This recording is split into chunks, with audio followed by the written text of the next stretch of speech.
But so let's we've spoken for more than an hour now, and actually haven't gotten to any of the topics we thought we were going to talk about. So I'm gonna, but there's an I have a few more minutes if you want to hit them quickly or succinctly. well, there's a nice segue here to the topic you emailed me about. So I had this conversation with Mariam Namazi, which was one of these fraught conversations that has beaten some measure of humility into me, and it didn't go well. And we were talking about profiling, and we were talking about the migrant crisis in Europe, and you wrote me saying that there were some assumptions I was making about how quantitatively sophisticated she was, or many people are in these kinds of conversations.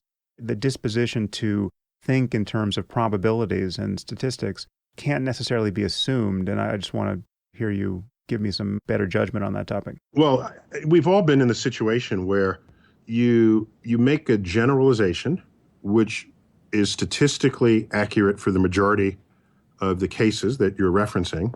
So you might say something like, on average, men are taller than women. Okay, that is a precisely correct statement. But in every crowd, there's going to be someone who said, "That's not true. I know a woman who's much taller than men." Well, okay, that person was thinking about your sentence differently from how you actually worded it. And they're living in the exceptions of the generalization that you're making.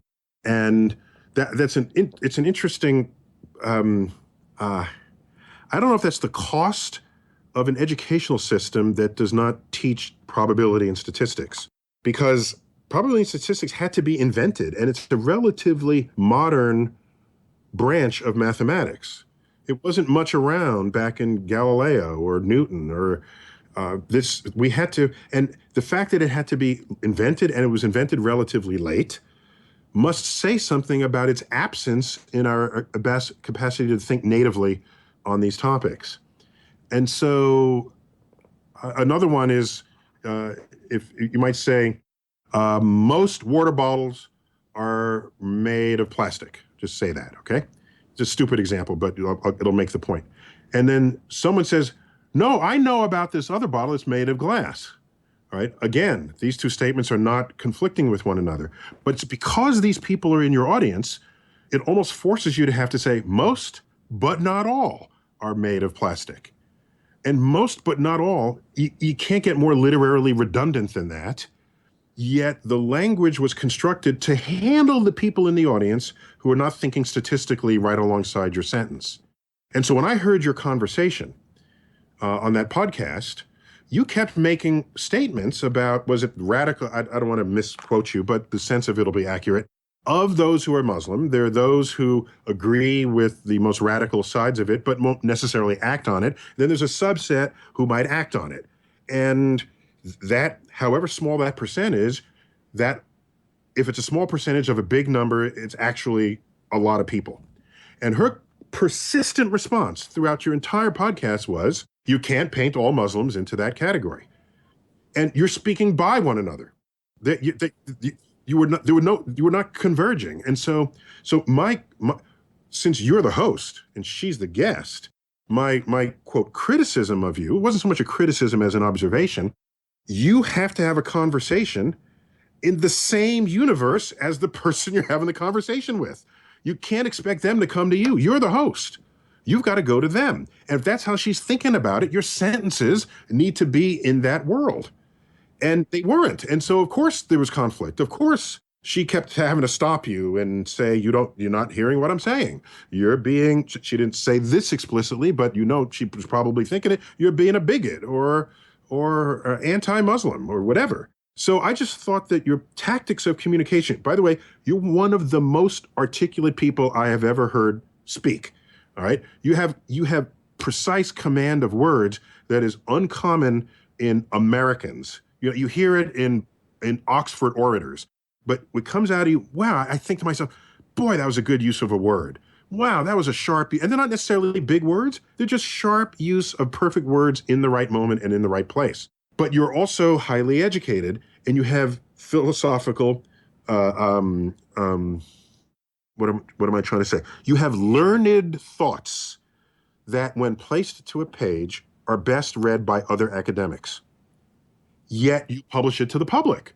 And then you cry foul when the public misunderstands what you're saying because there's one sentence that's way more potent than another sentence.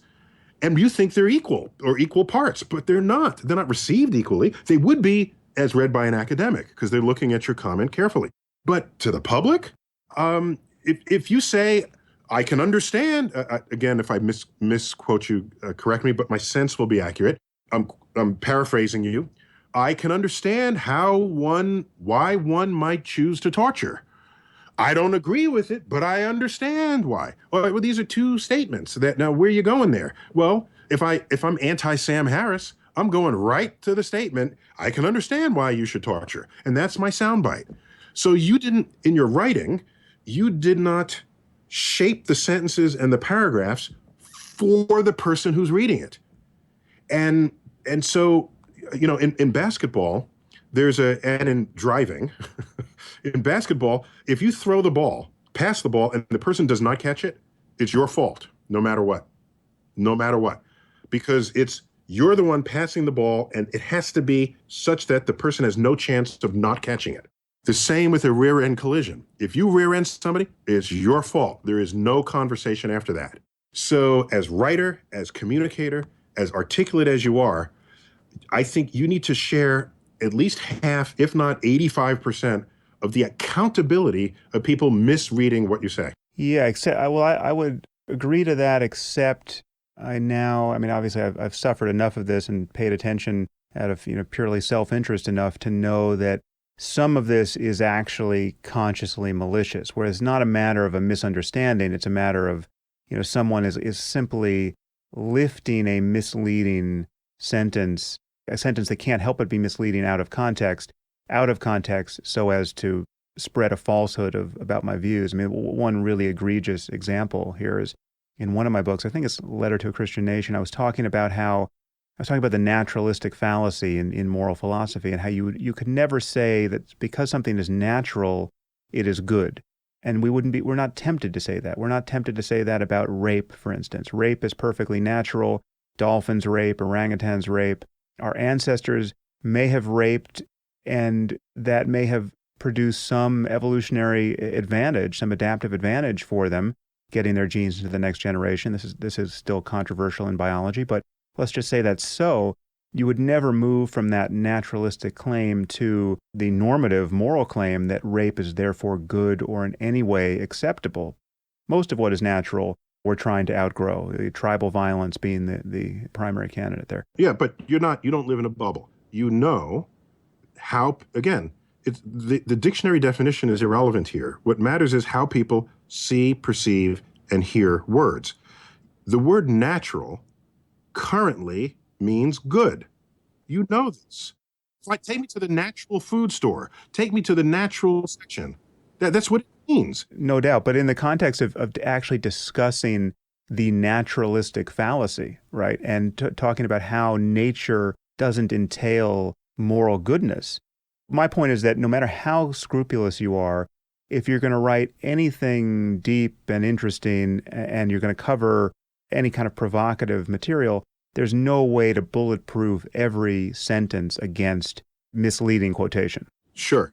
And I'm a little bit Monday morning quarterback here, but here's how I would have done that. I would have made two columns. I would have made a table. And one column is natural things that are bad for you. And then another one would be artificial things that are good for you.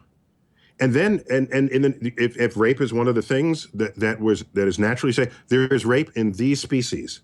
And that is nature. And then it's a table. And then you just look at it's a lookup table. Composing whole sentences around it, making arguments for it. And rape is a charged topic, especially with Bill Cosby, that case in the news. You must know this. And so, of course, sorry, Letter to Christian Nation predates that. I get that.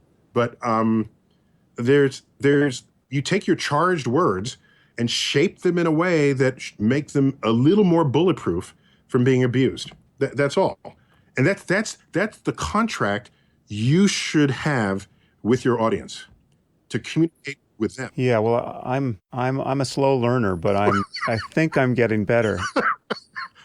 But I have more enemies, so I don't actually know that I don't know that I could possibly know that I'm getting better because there's so many more people now who want to find every nit to pick. So this is a kind of a funhouse mirror I'm looking into now that is never going to get straightened out. Maybe you have to have more sentences that say most but not all. Yeah, I'm going to use That's most but not all of the time. So to close, I want to touch something that is clearly in your wheelhouse and a happy topic for you because I tried to pull you into the swamp of controversy with because you are a swamp. little success. I'll have you pick. Readers have or Twitter followers have voted on a variety of these topics, but Well, I'd like to hear what some of them are. I mean, they're your fan. they want us to talk about alien intelligence versus human intelligence, the Fermi problem. Hillary Clinton recently expressed some open-mindedness about alien visitation of Earth. So that's one area we could touch.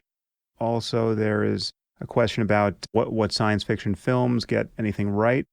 And interplanetary travel in our lifetime. What are the chances we'll have a colony on Mars in 20 or so years? So you can select from that menu. Well, let's do alien intelligence because that's a fun one, I think.